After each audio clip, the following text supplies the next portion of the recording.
Peace, peace, Black people. Welcome to Yemima's World, the Jelly Moose's Cafe. We are our ancestors. It's always good to be Black in the land of the living once again. I did not do a episode on yesterday for Black August. I did do something on Sunday, but I didn't do anything yesterday. But today we're moving right along. Today is August 12th, and today in Black August, I am honoring one of my bloodline ancestors, my sister, Gwendolyn Jeanette Davis Thornton. She transitioned and joined the ancestors on this day in 2017. I can't believe it's been 8 years. My sister was a warrior. She was born in the 50s and she grew up in the South. We grew up in the South, and she was part of integrating the school systems in South Hill, Virginia, in Mecklenburg County. She, after she graduated high school, she went to business school and moved away from home. And she had a daughter, and she was a single mother, and she raised her daughter, and then she helped her daughter raise her grandson. Um, you're not going to find her in the history books. People aren't going to talk about her in history classes, but she was a part of history. Again, she was part of the integration in Southfield, Virginia, in Mecklenburg County. And I know a lot of times that when we're studying history, we look for those famous people, like we might think about the Little Rock Nine or, Ruby Bridges and people like that that are famous. But we have so many people whose stories aren't told, that were part of that history, that was part of integration. And my sister was definitely part of that integration. She joined the ancestors much too soon. She was only 59. So way, way, way too soon. I miss her dearly. Um, she taught me a lot of things.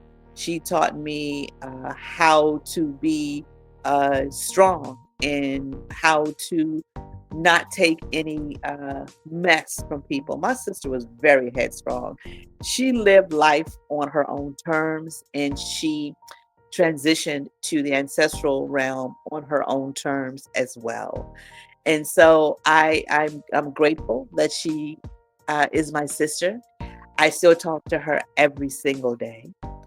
Um, Again, I miss her, but she is a part of the Black August because her transition day is in August. So I encourage you this. I encourage you to look within your own family to find um, ancestors that you can look up to, that you can draw strength from, that you can um, remember.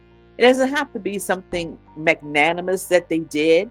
They didn't have to be part of the Underground Railroad. They didn't have to serve and get gold medals or, gold stars or whatever in the military. They didn't have to be professors.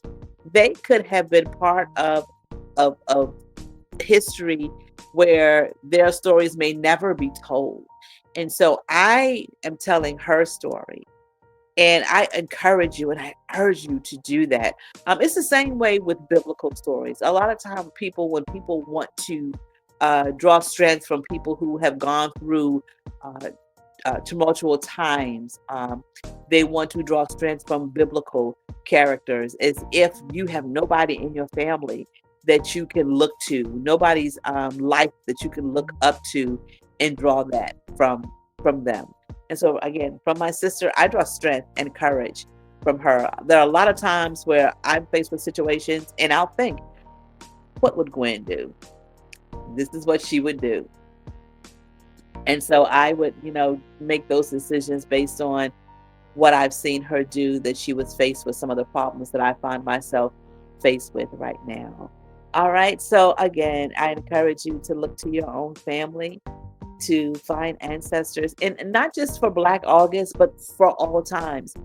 Sit at your, if your grandmother or grandfather are still here, sit at their feet and ask them questions about what it was like for them growing up. Ask about not their necessarily their parents, but their grandparents, because see, you're going back 2 generations. So, sit at their feet and glean from them. I certainly gleaned a lot from my sister. All right, so that is it for today. You know the drill. Love yourself, love each other, give yourself some grace, give each other some grace. We are our ancestors. Honor your ancestors, they will honor you. Until next time, family, stay black. Peace.